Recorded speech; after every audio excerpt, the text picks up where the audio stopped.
Hello दोस्तों, आप लोगों का स्वागत है आपके अपने चैनल टीचिंग हब में। आज हम लोग देखने वाले हैं एनसीईआरटी नोट्स, जो कि सामान्य विज्ञान का है और क्लास 6 से लेकर 12 तक के ओल्ड एनसीईआरटी और न्यू एनसीईआरटी दोनों को सम्मिलित करके इस पुस्तक को बनाया गया। दोस्तों, ये बुक बेस्ड है फॉर ऑल कॉम्पिटिटिव एग्जाम के लिए। अगर आपको इसका पीडीएफ चाहिए तो डिस्क्रिप्शन में टेलीग्राम का लिंक दिया है, वहाँ जाकर जुड़ जाएं। कल हम लोगों ने पिछली क्लास में देखा था ऊष्मा ताप तथा ऊष्मा गतिकी के पार्ट ए को देखा था, और आज उससे आगे के चैप्टर को देखते हैं। नेक्स्ट है वाष्पीकरण। चलिए दोस्तों, आज का क्लास स्टार्ट करते हैं। सामान्य ताप पर किसी द्रव की खुली सतह से द्रव का वाष्प अवस्था में परिवर्तित होना वाष्पीकरण कहलाता है। यानी वाष्पीकरण क्या है दोस्तों? तो सामान्य ताप पर किसी द्रव की खुली सतह से द्रव का वाष्प अवस्था में परिवर्तित होना वाष्पीकरण कहलाता है। वाष्पीकरण की क्रिया में ऊष्मा की आवश्यकता होती है। यह ऊष्मा द्रव द्वारा स्वयं अपने अंदर से ही प्राप्त की जाती है। फलस्वरूप वाष्पीकरण की प्रक्रिया में द्रव ठंडा हो जाता है।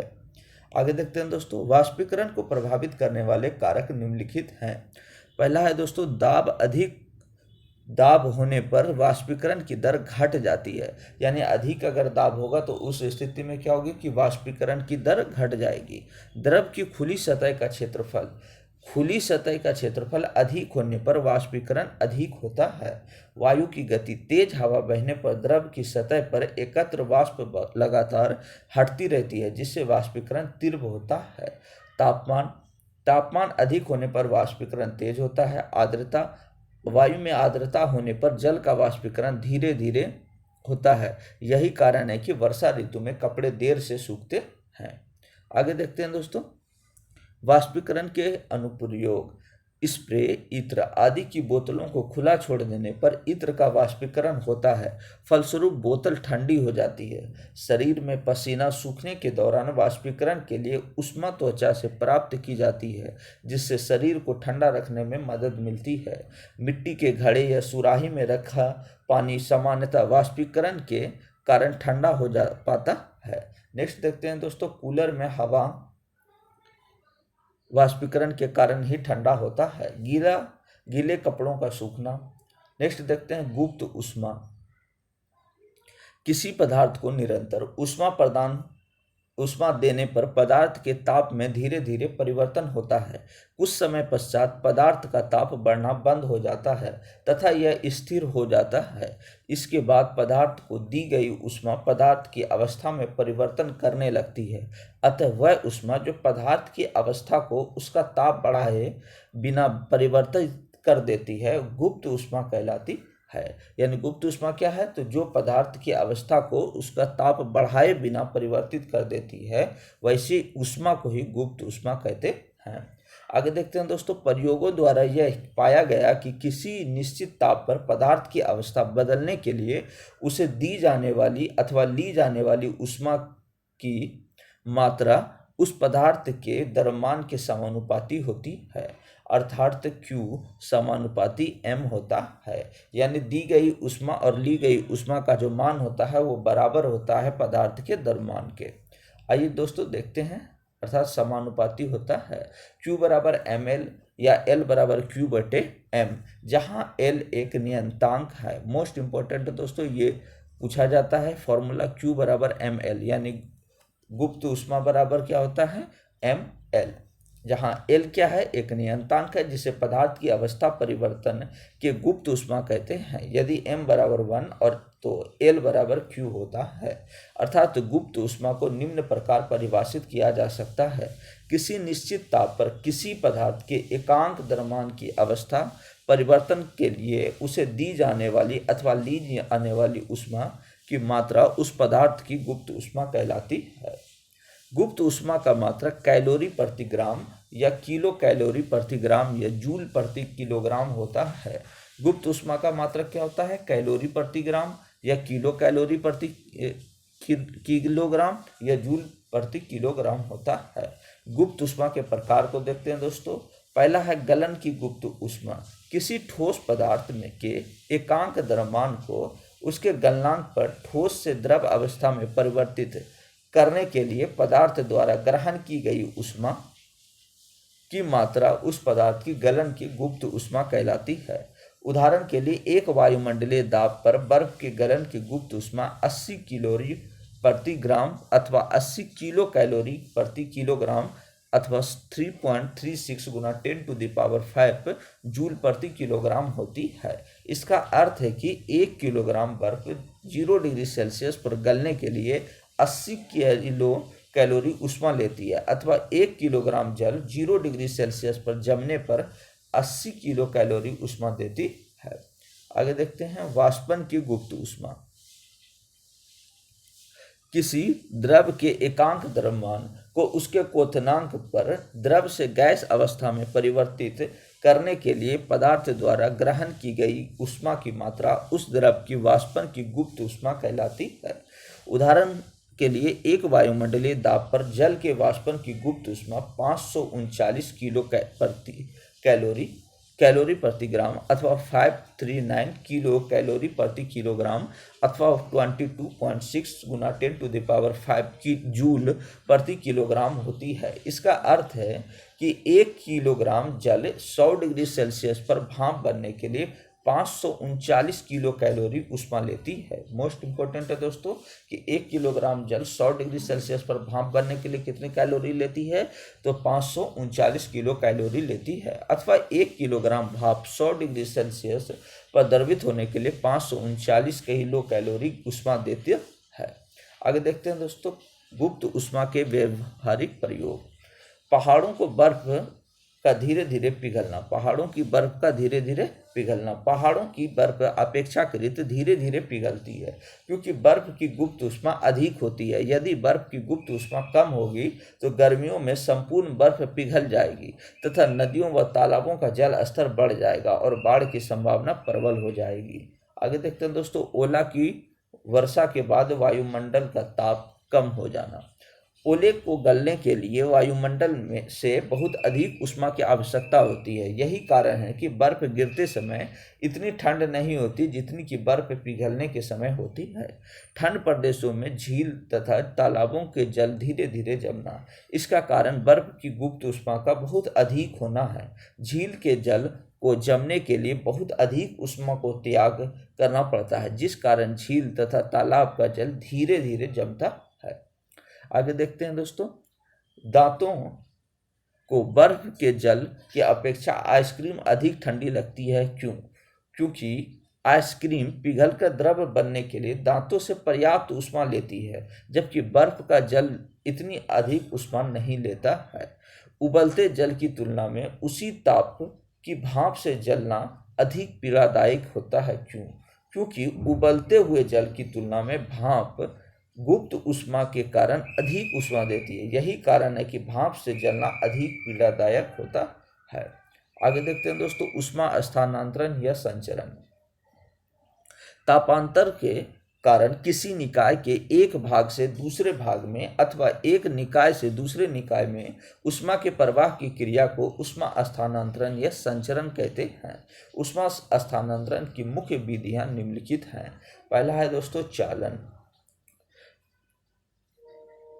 किसी वस्तु के दो संलग्न भागों के बीच उनके तापों में अंतर के कारण ऊष्मा स्थानांतरण की क्रियाविधि को चालन कहते हैं, यानी कंडक्शन कहते हैं। इस विधि में पदार्थ के कारण अपने स्थान से विस्थापित हुए बिना अपनी ऊष्मा दूसरे कण को स्थानांतरित कर देते हैं। चालन से संबंधित महत्वपूर्ण बिंदु निम्नलिखित हैं। सभी ठोसों तथा पारे में ऊष्मा का संचरण चालन विधि द्वारा होता है।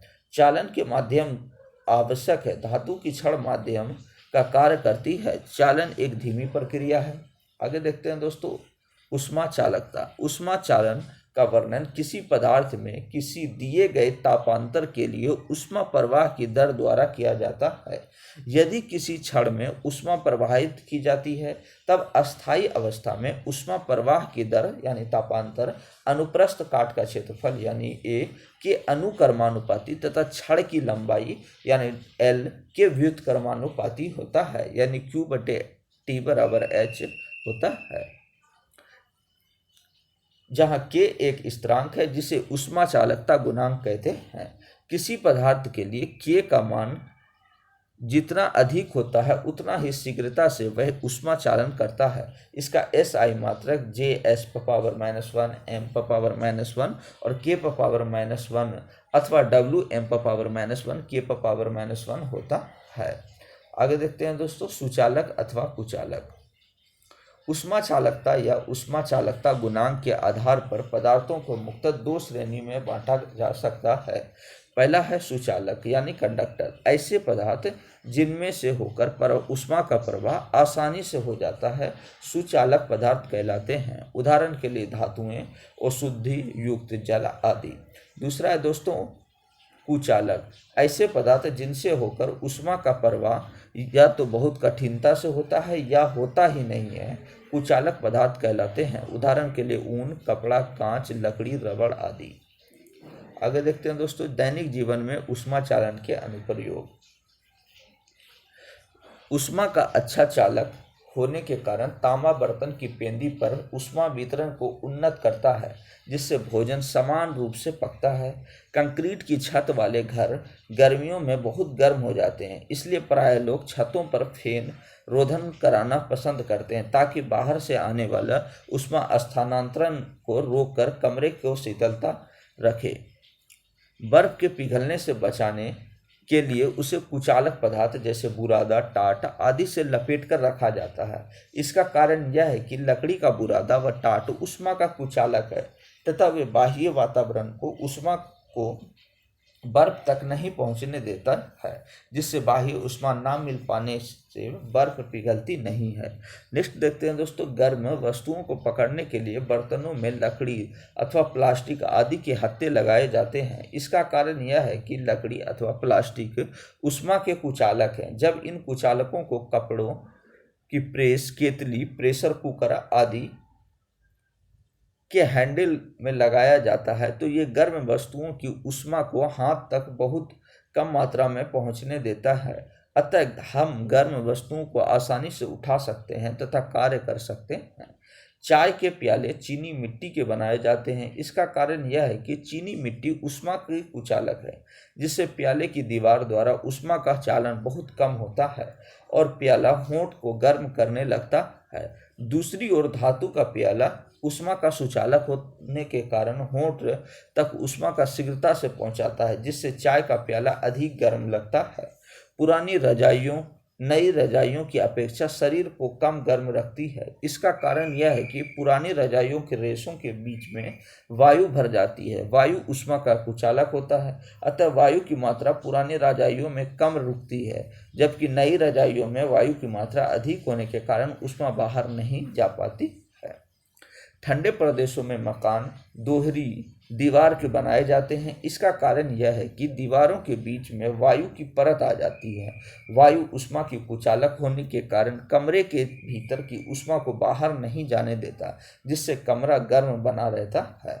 सर्दी में लोहा लकड़ी की अपेक्षा अधिक ठंडा लगता है, यद्यपि दोनों की ताप समान होता है। इसका कारण यह है कि लोहा ऊष्मा का सुचालक है, अतः लोहे को छूने पर हमारे हाथ में ऊष्मा लोहे में प्रभावित होने लगती है, इसलिए लोहा ठंडा लगता है, जबकि लकड़ी को छूने पर हमारे शरीर की ऊष्मा लकड़ी में नहीं जा पाती है, क्योंकि लकड़ी ऊष्मा की कुचालक है। अतः लोहा लकड़ी की अपेक्षा अधिक ठंडा लगता है। इसके विपरीत गर्मियों में लोहा लकड़ी की अपेक्षा अधिक गर्म लगता है। नेक्स्ट देखते हैं संवहन। ऊष्मीय संचरण की वह विधि जिसमें ऊष्मा का प्रवाह उच्च ताप वाले स्थान से निम्न ताप वाले स्थान की ओर माध्यम के कणों की सहायता से इस प्रकार होता है कि माध्यम के कण ऊष्मा ग्रहण करके स्वयं एक स्थान से दूसरे स्थान तक चले जाते हैं, संवहन यानी कन्वेक्शन कहलाती है। यह केवल तरलों में ही संभव है। संवहन के प्रकार देखते हैं दोस्तों। प्राकृतिक संवहन यानी नेचुरल कन्वेक्शन। प्राकृतिक संवहन में गुरुत्व एक महत्वपूर्ण भूमिका निभाता है। जब किसी तरल को नीचे से गर्म किया जाता है तो गर्म भाग में प्रसार होता है, फलस्वरूप उसका घनत्व घट जाता है। उत्प्लावन के कारण यह ऊपर उठता है तथा ऊपरी शीतल भाग इसे प्रतिस्थापित कर देता है। पुनः तप्त होता है, ऊपर उठता है तथा तरल की अपेक्षाकृत शीतल भाग द्वारा प्रतिस्थापित होता है। यह प्रक्रिया चलती रहती है। स्पष्ट रूप से ऊष्मा स्थानांतरण की यह विधि चालन से भिन्न होती है। संवहन में तरल के विभिन्न भागों को स्थूल अभिगमन होता है। नेक्स्ट देखते हैं दोस्तों, प्रणोदित संवहन। प्रणोदित संवहन में पदार्थ को किसी पंप अथवा किसी अन्य भौतिक साधन द्वारा गति करने के लिए विवश किया जाता है। घरों में प्रणोदित वायु तापन निकाय, मानव परिसंचरण तंत्र तथा स्वचालित वाहनों के इंजनों के शीतलन निकाय प्रणोदित संवहन निकायों के उदाहरण हैं। मानव शरीर में हृदय एक पंप की भौतिक कार्य करता है जो रुधिर का शरीर के विभिन्न भागों में संचरण करता है तथा इस प्रकार प्रणोदित संवहन द्वारा ऊष्मा स्थानांतरित करके शरीर में एक समान ताप स्थापित करता है। नेक्स्ट देखते हैं दोस्तों, दैनिक जीवन में संवहन के अनुप्रयोग।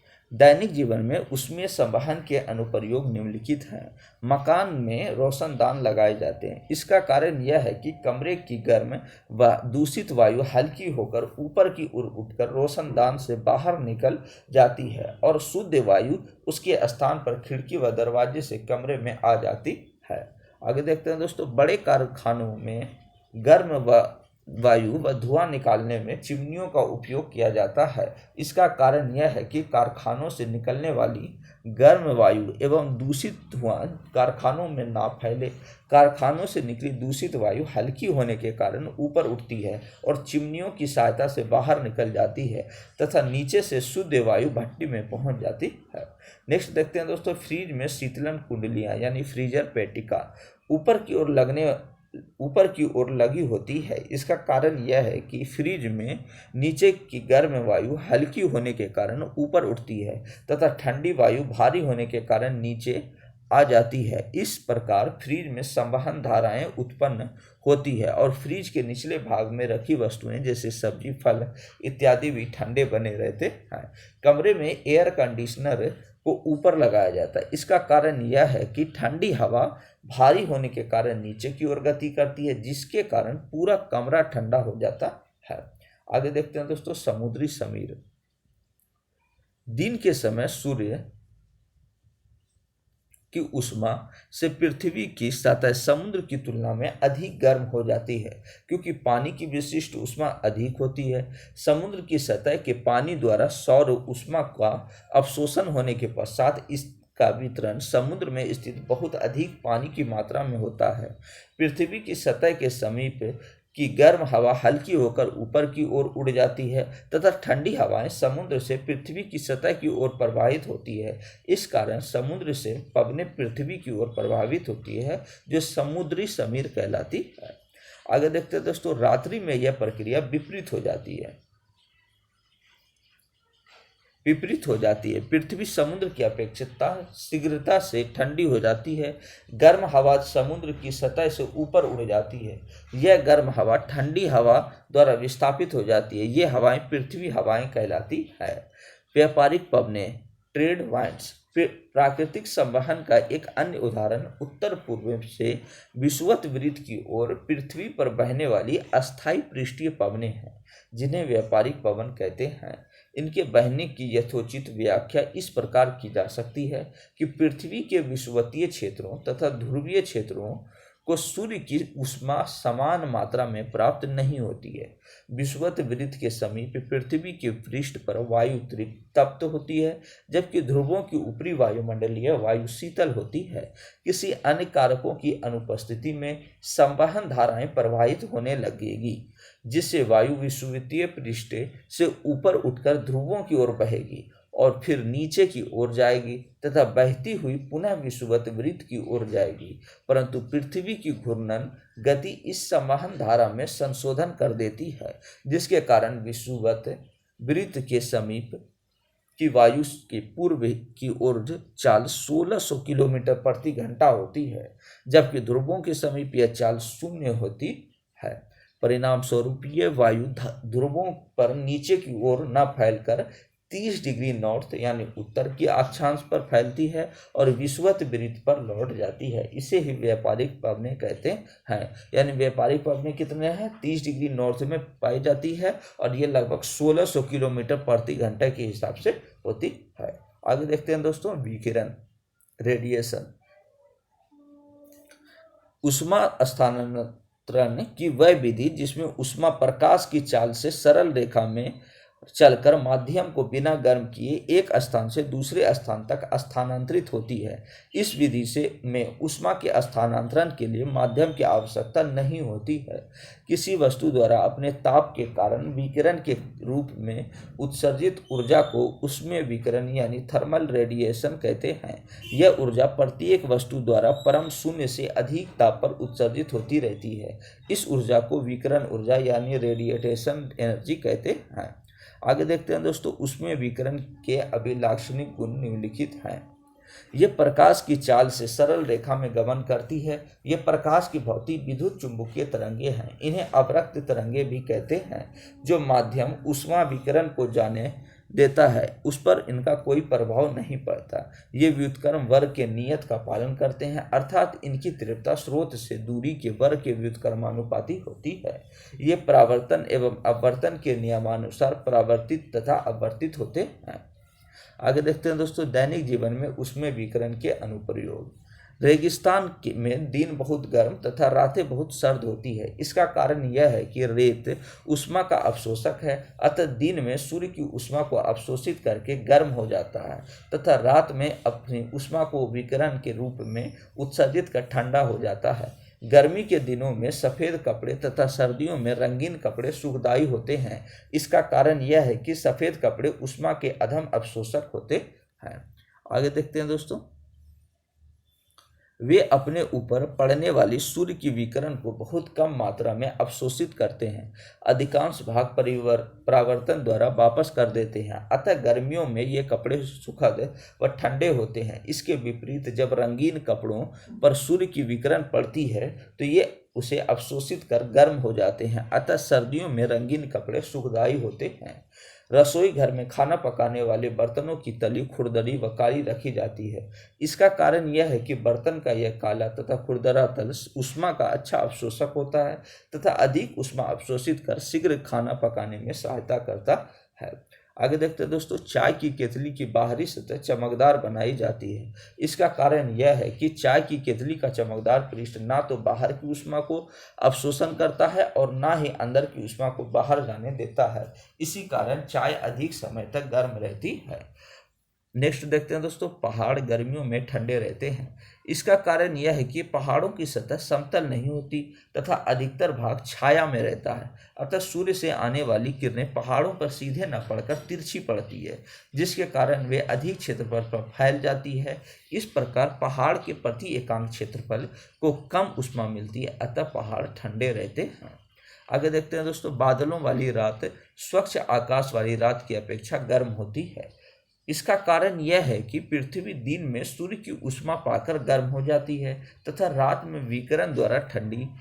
जब आकाश स्वच्छ होता है तो ऊष्मा विकिरण द्वारा शीघ्रता से पृथ्वी से आकाश की ओर चली जाती है, परंतु जब आकाश में बादल हो तो ऊष्मा के विकिरण बादलों से टकराते हैं और परावर्तित होकर पुनः पृथ्वी की ओर लौट आते हैं, जिससे वायुमंडल गर्म हो जाता है और हमें रात गर्म लगती है। आगे देखते हैं दोस्तों, थर्मस फ्लास्क दोहरी दीवारों वाला कांच की बोतल का बना होता है, जिनके बीच में से हवा निकालकर निर्वाहित कर दिया जाता है, जिससे दीवारों के बीच कोई माध्यम ना होने के कारण ऊष्मा संवहन तथा चालन द्वारा ना तो अंदर आ सकती है और ना ही बाहर जा सकती है। विकिरण द्वारा ऊष्मा के स्थानांतरण को रोकने के लिए अंदर की दीवारों के बाह्य तल तथा बाहर की दीवारों के आंतरिक तल पर चांदी की पॉलिश कर परावर्तक बनाया जाता है। इससे बाहर से अंदर आने वाली ऊष्मीय विकिरण परावर्तित होकर बाहर की ओर लौट आता है तथा अंदर से बाहर आने वाला विकिरण वापस अंदर की ओर चला जाता है और कांच की बोतल का मुंह कॉर्क से बंद कर दिया जाता है। इस तरीके से फिगर में देख सकते हैं दोस्तों, थर्मस फ्लास्क को धातु का खोल है, इधर नर्मदा है और कांच की बोतल अंदर रखी हुई है, पॉलिश की हुई जो कि है, और ये कॉर्क है, ये कप वाला भाग होता है। आगे देखते हैं दोस्तों, अवशोषण क्षमता तथा उत्सर्जन क्षमता। अवशोषण क्षमता तथा उत्सर्जन क्षमता का वर्णन निम्नलिखित है। अवशोषण क्षमता यानी एब्जॉर्प्शन पावर, किसी पृष्ठ द्वारा अवशोषित विकिरण ऊर्जा की मात्रा तथा उस पृष्ठ पर आपतित कुल विकिरण ऊर्जा की मात्रा के अनुपात को उस पृष्ठ का अवशोषण क्षमता कहते हैं। अवशोषण क्षमता बराबर पृष्ठ द्वारा कुल अवशोषित विकिरण ऊर्जा, पृष्ठ द्वारा आपतित कुल विकिरण ऊर्जा के अनुपात को ही क्या कहते हैं? अवशोषण क्षमता कहते हैं। आगे देखते हैं दोस्तों, उत्सर्जन क्षमता। किसी तप्त पृष्ठ अथवा सतह के प्रति एकांक क्षेत्रफल द्वारा प्रति सेकंड उत्सर्जित विकिरण ऊर्जा की मात्रा को उस वस्तु का उत्सर्जन क्षमता कहते हैं। उत्सर्जन क्षमता बराबर होता है पृष्ठ से उत्सर्जित विकिरण की मात्रा बटे पृष्ठ का क्षेत्रफल गुना समय होता है। नेक्स्ट देखते हैं कृष्ण पिंड। कृष्णिका या कृष्ण पिंड वह वस्तु है जो अपने पृष्ठ पर गिरने वाले संपूर्ण विकिरण को पूर्ण रूप से अवशोषित कर लेती है, चाहे उसकी तरंगदैर्घ्य कुछ भी हो। प्लेटिनम ब्लैंक या लैब के काजल को पूर्ण कृष्ण वस्तु के समकक्ष माना जाता है। यह आवश्यक नहीं है कि कृष्ण पिंड पूर्णतः काला हो। वास्तव में कृष्ण पिंड से तात्पर्य उस पिंड से है जो उस पर बाहर से आपतित सभी विकिरणों को अवशोषित कर लेता है। यह उच्च ताप पर सभी तरंगदैर्घ्य के संगत विकिरण को उत्सर्जित करता है। उदाहरण के रूप में देखते हैं दोस्तों, सूर्य की कृष्णिका मान सकते हैं क्योंकि सूर्य सभी तरंगदैर्घ्य के विकिरणों को उत्सर्जित करता है, जबकि यह श्वेत दिखाई देता है। आगे देखते हैं दोस्तों, किरचॉफ के विकिरण नियम। इस नियम के अनुसार किसी निश्चित ताप पर किसी दी हुई तरंगदैर्घ्य के लिए सभी पृष्ठों की उत्सर्जन क्षमता तथा अवशोषण क्षमता के निष्पादित समान एवं नियत होती है, और यह उसी ताप पर एक पूर्णतः यानी आदर्श कृष्णिका की उत्सर्जन क्षमता तथा अवशोषण क्षमता के अनुपात के बराबर होती है। ई लैम्डा बटे ए लैम्डा बराबर ई लैम्डा, यानी ई लैम्डा जो है दर्शाता है वस्तु का उत्सर्जन क्षमता, ए लैम्डा दर्शाता है वस्तु का अवशोषण क्षमता तथा ई लैम्डा दर्शाता है जहां नियतांक को। चलिए दोस्तों आगे देखते हैं, वीन विस्थापन नियम। इस नियम के अनुसार कृष्णिका के अधिकतम उत्सर्जन से संबंध तरंगदैर्घ्य का मान कृष्णिका के ताप में वृद्धि के साथ घटता है, यानी लैम्डा एम तथा टी के मध्य संबंध वीन के विस्थापन नियम कहलाता है।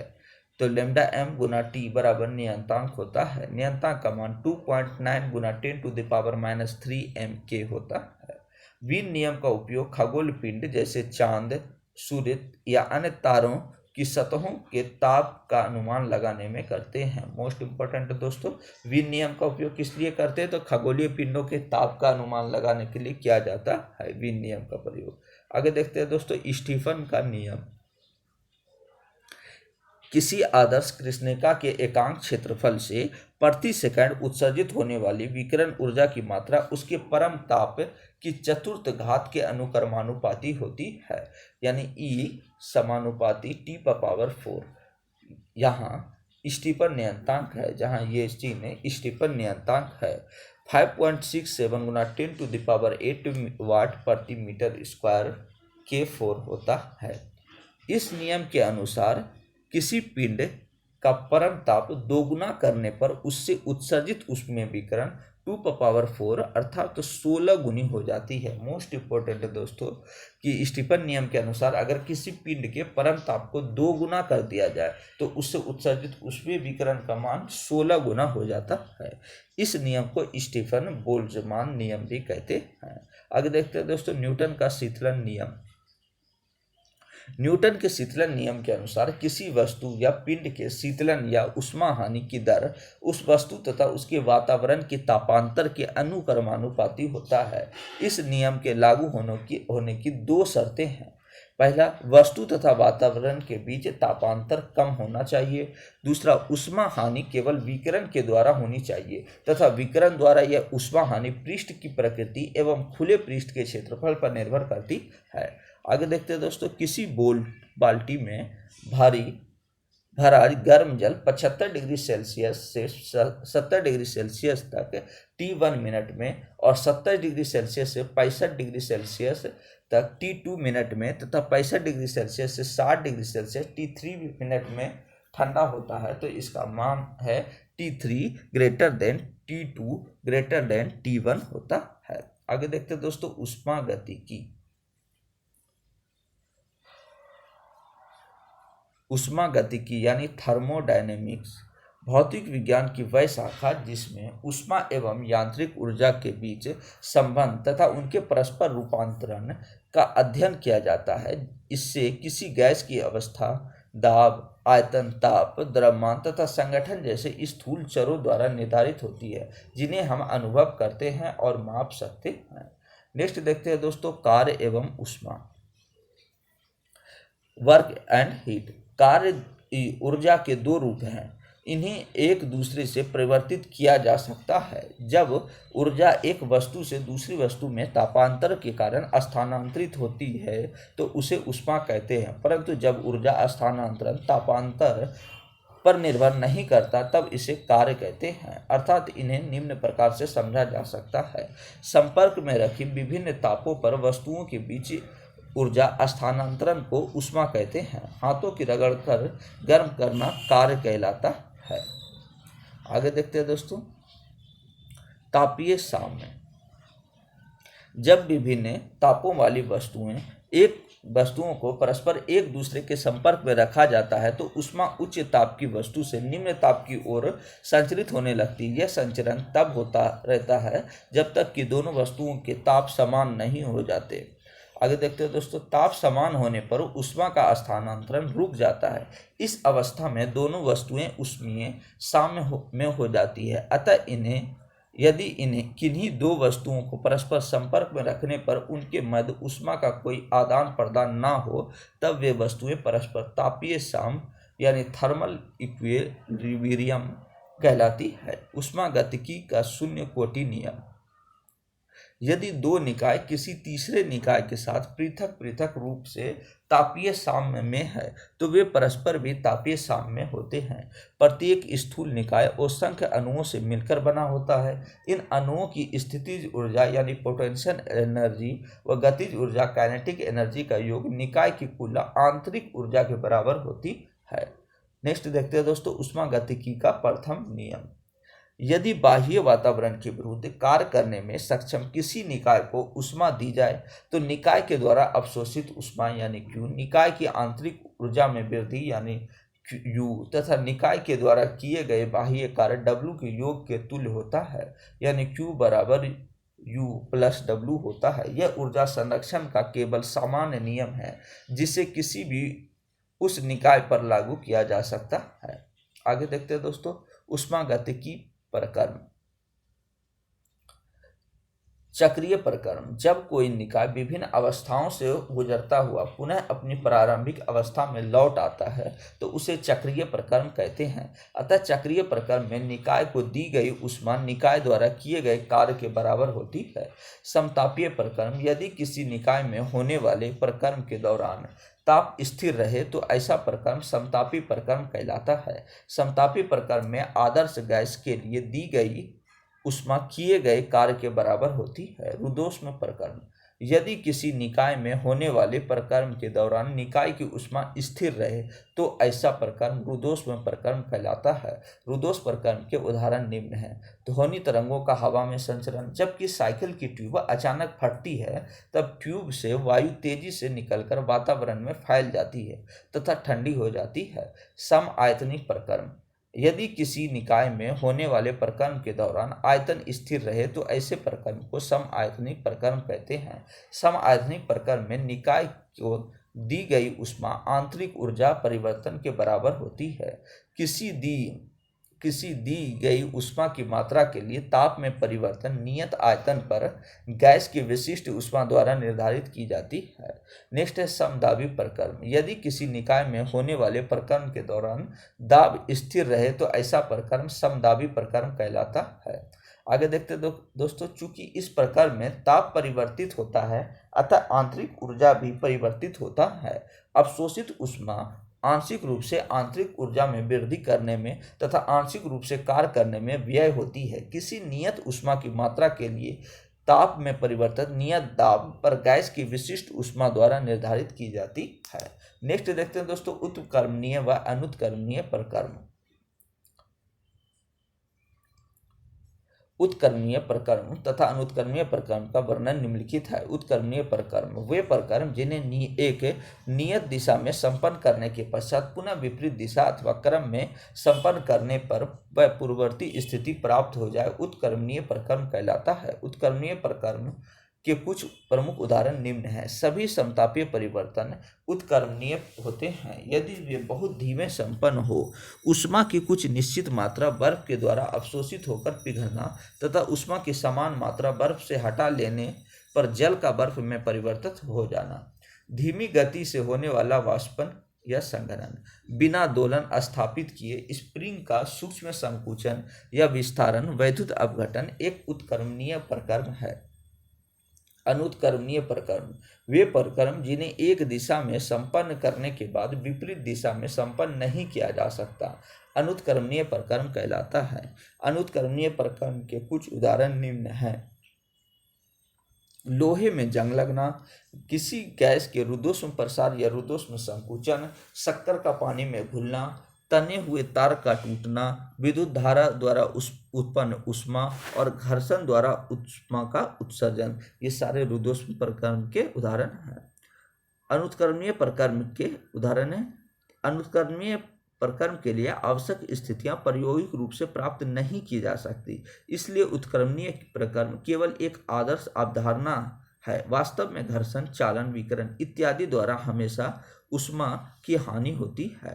नेक्स्ट देखते हैं दोस्तों ऊष्मा इंजन वह चक्रीय युक्ति जिसके द्वारा ऊष्मा को आवृत रूप से यांत्रिक कार्य में रूपांतरित किया जा सकता है ऊष्मा इंजन कहलाती है। ऊष्मा इंजन प्रमुख भाग निम्न है। पहला है ऊष्मा स्रोत, सोर्स ऑफ हीट। यह उच्च ताप एवं अनंत उसमें क्षमता पर ऊष्मा का स्रोत है। इससे ऊष्मा की कितनी भी मात्रा स्थिर ताप पर ली जा सकती है। इसकी धारिता अनंत होती है। दूसरा है सिंक। यह निम्न ताप एवं अनंत ऊष्मीय क्षमता पर ऊष्मा का स्रोत। ऊष्मा की कितनी भी मात्रा सिंक को स्थिर ताप पर दी जा सकती है। कार्यकारी पदार्थ यानी वर्किंग सब्सटेंस, वाष्प, पेट्रोल इत्यादि कार्यकारी पदार्थ के रूप में प्रयुक्त होता है। ऊष्मा को कार्य में संपादित करती है। आगे देखते हैं दोस्तों ऊष्मागतिकी का द्वितीय नियम। ऊष्मागतिकी का द्वितीय नियम प्रथम नियम का पूरक है। इस नियम के अनेक कथन हैं जो शाब्दिक रूप से भिन्न भिन्न प्रतीत होते हैं, परंतु सभी का अर्थ समान है जो निम्नलिखित है। कोई भी ऐसा ऊष्मा इंजन बनाना असंभव है जो किसी स्रोत से अवशोषित ऊष्मा को पूरी तरह कार्य में बदल सके, अर्थात 100% दक्षता वाला ऊष्मा इंजन बनाना असंभव है। ऊष्मागतिकी के द्वितीय नियम को भिन्न भिन्न रूपों में व्यक्त किया जाता है, परंतु यह सभी मूलतः तुल्य हैं। इनका विवरण निम्न है। केल्विन प्लांक कथन। ऐसा कोई प्रकर्म संभव नहीं है जो किसी ऊष्मा स्रोत से ऊष्मा लेकर उस ऊष्मा को पूर्णतः कार्य में रूपांतरित कर दे। क्लॉसियस का कथन है, किसी भी स्वतः चालित मशीन के द्वारा बिना किसी बाह्य ऊर्जा स्रोत अथवा कार्य की सहायता के ऊष्मा को किसी शीतल वस्तु से लेकर तप्त वस्तु को देना असंभव है। कार्नो इंजन दो तापों के मध्य कार्य करने वाला कोई उत्कर्मणीय ऊष्मा इंजन कार्नो इंजन कहलाता है। इसकी दक्षता 100% होती है, परंतु वास्तव में ऐसा इंजन संभव नहीं है। दो तापों के मध्य कार्य करने वाले व्यवहारिक इंजन कभी भी कार्नो इंजन से अधिक दक्ष नहीं हो सकता है। आगे देखते हैं दोस्तों प्रशीतक या ऊष्मा पंप। किसी शीतल स्थान से ऊष्मा लेकर तप्त स्थान को देने की युक्ति प्रशीतक कहलाती है। प्रशीतक उत्क्रम दिशा में कार्य करने वाला ऊष्मा इंजन होता है। ऊष्मा इंजन में कार्यकारी पदार्थ ऊंचे तप्त वाली वस्तु से ऊष्मा लेता है। इसका कुछ भाग यांत्रिक कार्य में परिवर्तित होता है तथा शेष भाग नीचे ताप की वस्तु को लौटा देता है। इसमें कार्यकारी पदार्थ शीतल वस्तु से ऊष्मा लेता है। बाह्य ऊर्जा स्रोत से उस पर कार्य किया जाता है। फलस्वरूप ऊष्मा की अधिक मात्रा तप्त वस्तु को लौटा देती है। इस प्रकार यह बाह्य ऊर्जा स्रोत के व्यय पर शीतल वस्तु से तप्त वस्तु को अविरत रूप से ऊष्मा स्थानांतरित करता है। यही क्रिया बार बार चलती है। जिससे शीतल वस्तु और अधिक शीतल हो जाती है। इसमें कार्यकारी पदार्थ प्रायः फ्रीऑन गैस होती है। आगे देखते हैं दोस्तों, द्रव्य की आणविक प्रकृति। प्रत्येक तत्व सूक्ष्मतम अवयवों से मिलकर बना होता है। किसी तत्व के इस सूक्ष्मतम अवयव को परमाणु कहते हैं। ठोसों के परमाणु स्वतंत्रतापूर्वक बंधे होते हैं, जबकि द्रवों के परमाणु आपस में बंधे नहीं होते हैं तथा गैसों के परमाणु अत्यधिक स्वतंत्र होते हैं। यदि गैस को बंद करके रखा जाए तो उसके अणु गति के दौरान संघट्ट यानी कोलिजन करते हैं। वह औसत दूरी जिसे कोई अणु संघट्ट किए बिना चल सकता है उसका माध्यम मुक्त पथ कहलाती है। आगे देखते हैं दोस्तों, गैसों के भौतिक गुण। पदार्थ की गैसीय अवस्था के कुछ विशिष्ट गुण निम्नलिखित हैं। गैसों को आसानी से संपीड़ित करके उनके आयतन में कमी की जा सकती है। गैस जिस पात्र में रखी जाती है वह उसकी दीवारों पर दाब डालती है। गैसों का कोई निश्चित आकार तथा आयतन नहीं होता है जिन्हें उस पात्र में रखा जाता है उसी प्रकार आकार ले लेती है। गैसीय अवस्था में किसी पदार्थ का घनत्व उसी पदार्थ के द्रव तथा ठोस अवस्था में उसके घनत्व की तुलना में बहुत कम होता है। आगे देखते हैं दोस्तों, गैसीय नियम। विभिन्न गैसों के भौतिक गुणों को प्रायोगिक अध्ययन करके उनके परिणामों के आधार पर निम्नलिखित नियम प्रतिपादित किए गए हैं, जो निम्नलिखित है। बॉयल का नियम। इस नियम के अनुसार नियत ताप पर किसी गैस की एक निश्चित मात्रा के द्रव्यमान का आयतन भी उसके दाब P के व्युत्क्रमानुपाती होता है, यानी V समानुपाती 1/P अथवा P भी एक नियतांक है। आगे देखते हैं दोस्तों, चार्ल्स का नियम। इस नियम के अनुसार नियत दाब पर किसी गैस के निश्चित द्रव्यमान का आयतन भी उसके परम ताप T के समानुपाती होती है, अर्थात V समानुपाती T होता है, जहाँ V/T एक नियतांक है। आगे देखते हैं दोस्तों, गैलुसैक या दाब का नियम। स्थिर आयतन पर किसी गैस के निश्चित द्रव्यमान का दाब उसके परम ताप के अनुक्रमानुपाती होता है। आगे देखते हैं दोस्तों, मोस्ट इंपोर्टेंट डाल्टन का आंशिक दाब का नियम। इस नियम के अनुसार यदि परस्पर अक्रियाशील कई गैसें किसी बर्तन में रखे जाने पर अलग अलग दाब क्रम से P1, P2, P3 आदि डालती है तो उन सभी गैसों को एक साथ उसी बर्तन में रखे जाने पर मिश्रण का दाब यानी P उनके द्वारा अलग अलग डाले गए दाबों के योग के बराबर होता है। मोस्ट इंपोर्टेंट लाइन है दोस्तों कि डाल्टन का आंशिक दाब नियम क्या है। कि आंशिक दाब नियम कहता है यदि विभिन्न गैसों को क्रियाशील गैसों को किसी बर्तन में रखा जाता है तो मुख्य रूप से अगर उस मिश्रण का दाब प्राप्त करना है तो उन तमाम क्रियाशील गैसों के दाब को जोड़कर निकाला जा सकता है। आगे देखते हैं, गैसों का व्यवहार। गैसीय नियम यह व्यक्त करते हैं कि किसी गैस की निश्चित द्रव्यमान के आयतन, दाब तथा ताप तीनों ही एक दूसरे से संबंधित रहते हैं। इनमें से यदि किन्हीं दो का मान नियत कर दें तो तीसरे का मान परिवर्तित नहीं किया जा सकता है। इसलिए किसी गैस की अवस्था को उसके दाब, आयतन तथा परम ताप के पदों में व्यक्त किया जाता है। इन तीनों चरों को गैस चर अथवा ऊष्मागतिकी चर कहते हैं। गैसीय नियम की सहायता से किसी गैस के निश्चित द्रव्यमान के दाब, आयतन तथा परम ताप से संबंध स्थापित किया जा सकता है। इस संबंध को आदर्श गैस समीकरण कहा जाता है। आदर्श गैस समीकरण निम्न सूत्र से व्यक्त किया जाता है। PV = RT। मोस्ट इंपोर्टेंट है दोस्तों। आगे देखते हैं दोस्तों, सभी तापों व दाबों पर आदर्श गैस समीकरण को पूर्णतः पालन करने वाली गैस आदर्श गैस कहलाती है। आदर्श गैस के अनुगति सिद्धांत। गैस के अणुओं की व्याख्या गैस के अनुगति सिद्धांत के आधार पर की जा सकती है। इस सिद्धांत के अनुसार प्रत्येक गैस अनेक सूक्ष्म कणों से मिलकर बना होता है जिन्हें अणु यानी मॉलिक्यूल्स कहते हैं। गैस के अणु एक दूसरे से बहुत दूर दूर होते हैं। गैसों के अणुओं के बीच कार्यरत अंतराण्विक बल यानी इंटरमोलिकुलर फोर्स अत्यंत दुर्बल होते हैं, अतः ये अणु सभी संभव दिशाओं में गति के लिए स्वतंत्र रहते हैं। आगे देखते हैं दोस्तों, गैसों की अनुगति सिद्धांत की परिकल्पनाएं। गैस के अणु प्रत्येक दिशा में अनियमित गति करते हैं। आदर्श गैस के अणु एक समान गोलाकार व दृढ़ होते हैं तथा इनका आकार अंतराण्विक दूरी 10⁻⁹ मीटर की तुलना में नगण्य होता है। गैस के अणुओं के मध्य किसी भी प्रकार का आकर्षण या प्रतिकर्षण बल कार्य नहीं करता है, अर्थात अणुओं के बीच कोई क्रिया नहीं होती है, अतः संपूर्ण गतिज ऊर्जा आंतरिक ऊर्जा के रूप में प्रकट होती है। आगे देखते हैं दोस्तों, गैस के अणु परस्पर तथा पात्र की दीवारों में निरंतर टकराते रहते हैं। ये टक्कर पूर्णतः प्रत्यास्थ होती है। गैस के दो अणुओं के बीच टक्कर में लगा समय अणुओं की दो क्रमागत टक्करों के बीच के समय की तुलना में नगण्य होता है। गैस के अणुओं का आयतन गैस के आयतन की तुलना में नगण्य होता है। गैस के अणुओं की चाल अत्यधिक होती है, अतः इन गुरुत्व का प्रभाव नहीं होता है तथा गैस का घनत्व बर्तन के अंदर प्रत्येक बिंदु पर एक समान रहता है। अणुओं की गति की दिशा में कोई वरीयता नहीं होती है। सभी दिशाओं में पात्र में समान रूप से गति करते हैं। आगे देखते हैं दोस्तों, अणुओं की गति में न्यूटन के गति के नियमों का पालन होता है। मोस्ट इंपॉर्टेंट है दोस्तों कि अणुओं की गति में न्यूटन के गति का नियम पालन होता है। गैस संबंधित महत्वपूर्ण सूत्र को देख लेते हैं। आदर्श गैस दाब, किसी गैस दाब का दाब P उसके एकांक आयतन के माध्य गतिज ऊर्जा E का 2/3 होता है। मोस्ट इंपॉर्टेंट है दोस्तों कि है ना, किसी गैस का जो दाब होता है उसकी गतिज ऊर्जा का 2/3 होता है। नेक्स्ट देखते हैं दोस्तों, गैस के अणुओं का वेग वर्ग माध्य मूल वेग।